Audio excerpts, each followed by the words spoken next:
Good day, students, and welcome to our class for today. So, last week we talked about analyzing sentences, and karon we are talking about diagramming sentences. So, what is diagramming, Di? Don't worry, I will show you what it looks like. And I think if you were with me last year, you have seen a sample of a diagram. But anyway, we are going to talk about that one today. So, you'll see a lot of these today. Okay? So, let's start with our goals first. What are we going to learn today? Okay? So the first thing that we're going to learn today is we're going to familiarize the signs and the symbols used in diagramming. And number 2, we will diagram simple, compound, and complex sentences. So what is diagramming? Or what specific diagramming system are we going to use? So today, or for our lesson today, we're going to use the Kellogg and Reed diagramming system. Now, it's a method to visualize what takes place grammatically in a sentence. So basically, it will be like this. Why are we teaching this? So that you will know what a specific word is doing in a sentence. Now, we talked about katong mga set of prepositional phrases and parentheses, but unsa may function? What's the function of these prepositional phrases, adjectives, and adverbs? So what are these purposes? So through diagramming, we will know the process, or the slot or the position of each word in a sentence. Just like here in our sentence, can someone tell me what the sentence is? Okay, what the sentence is in that example? The sentence will be, an unexpected gift arrived in the mall. So that is how we diagram. But don't worry, we are going to discuss how we are going to do it. Number 1, first is that we are going to do the basic diagramming. So the basic diagramming, children, is there is a long horizontal line, and only nouns, again, only nouns, only the subject is placed there on the kaning left side. Okay? And then there is one bisecting vertical line. That means mo cross siya sa horizontal line. And after that one will be our verb. Okay? So we have here our sample sentence. Cats will meow. Okay? So ato ang subject, of course, let's do the analysis, diba? There is no prepositional phrases, there are no adjectives. We underline once the noun, which is cats, and we are going to underline twice the verb, which is will meow. So, add to na to, when we go to our diagramming, so we put the cats in the subject, and we put will meow on the verb, which is on the other side of the bisecting vertical line. Okay? So, ingon na siya ato ang basic diagramming basic sentence diagramming. Sir Kevin, what if question? Okay, very good. So, what if question? So, if question gani, maingon ani siya. So, the sentence is, have you been cooking? So again, the same gihapon, you need to analyze the sentence. Underline once the verb, the subject or the noun, and underline twice the verb. So in this sentence, underline once ang you, underline twice ang have been cooking. So there you have, there we have our diagram. So you have been cooking. Okay. Now let's try to practice. Let's practice basic sentence diagramming. Say, so in your paper right now, write this sentence and then diagram this. Okay? So pause this video, try to diagram this sentence. Remember, write one long horizontal line, and then have a vertical line nga mo lapas or mo bisecting the horizontal line. And then separate the subject and the verb. Okay? Pause the video, and then once you have your diagram, you can play it. So the answer is, there you go, flowers grow. Okay? So mao na ang inyong correct answer. Now, if you did not have the correct answer, that's fine. That's why we're having practices. Okay? So this kaning mga practices, this is what you will send as your exit ticket. Okay? So we have our second sentence, okay? Be ready, second sentence. The second sentence is, are they coming? Sige, try to diagram that one. Again, analyze. First, let's find a preposition, and diba, there is none. So let's go to adjectives and adverbs. Do they have adjectives and adverbs? No, diba? So we underline once the noun or pronouns acting as nouns, and then underline twice all verbs. Okay, so pause the video, try to solve this sentence, try to diagram this sentence, solve the ba? Uy. Try to diagram this sentence, and then you play the video if you're ready. Okay? So the answer for this sentence is they and then are coming. Diba? Easy ra kayo. So that is the basic sentence diagramming. So you separate the subject and the verb by the, you place the subject and the verb in a long horizontal line and then separate it by a bisecting vertical line.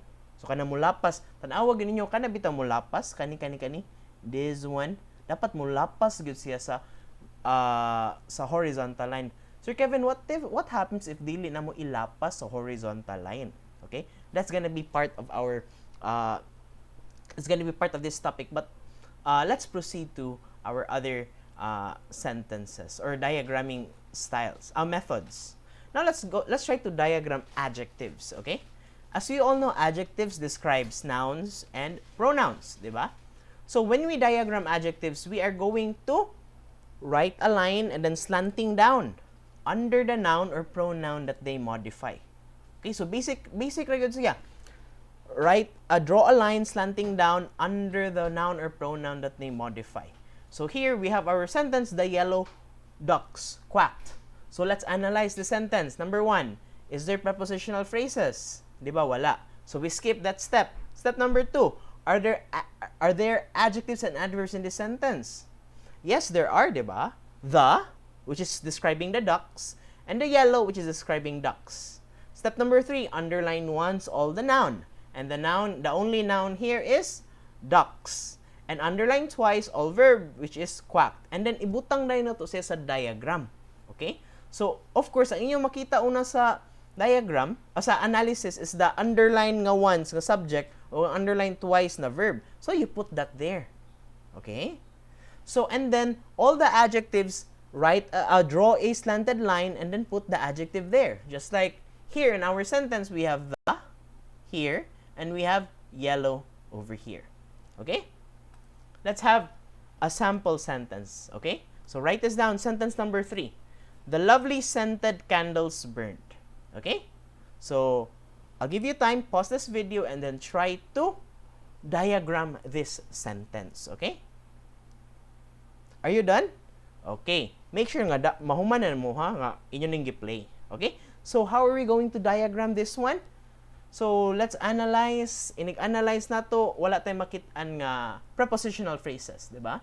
So, let's skip the prepositional phrases. Step number 2. We are going to cross out all the adjectives and adverbs used in this sentence. Do we have any adjectives? Yes, we have. We have the lovely. We have the which describes the candles. What kind of candles? The candles. What kind of candles? Lovely candles. What kind of candles? The scented candles. Diba? So we cross out all these 3 words because these are all adjectives. Okay? And then step number 3, underline once the noun. What is the noun in this sentence? Candles, diba? So underline once.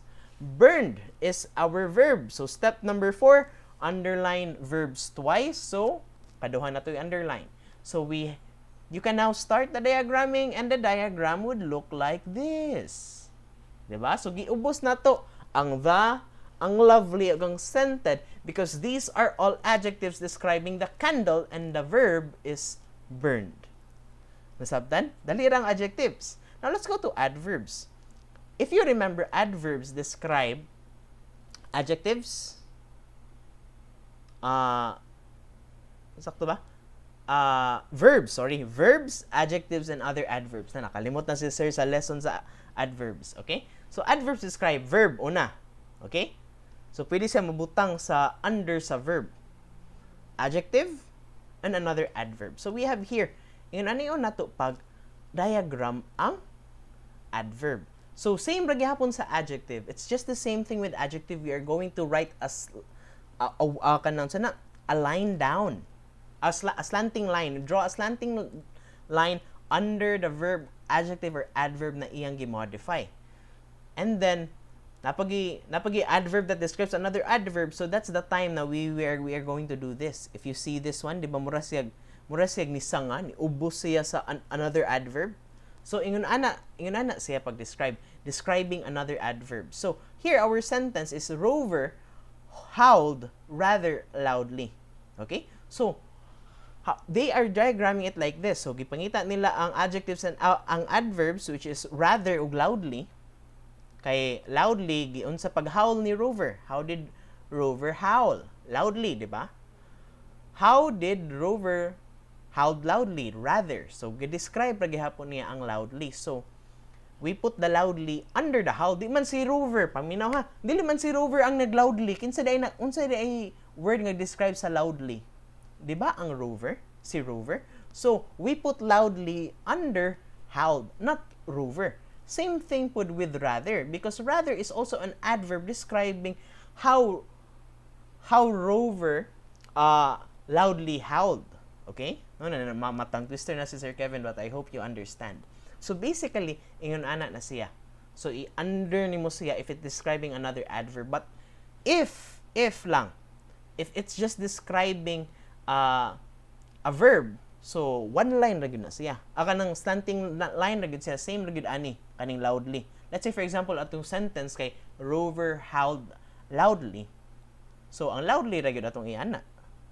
Slanting down and then write the word loudly. Okay? So we have there our adjectives. Another example of diagramming adverbs. May Rover stay here? So it's a question, di ba? So again, do gihapon the analysis. Step 1, we do not have any step 1 here. Step 2, adverbs and adjectives. We have an adverb here which is here.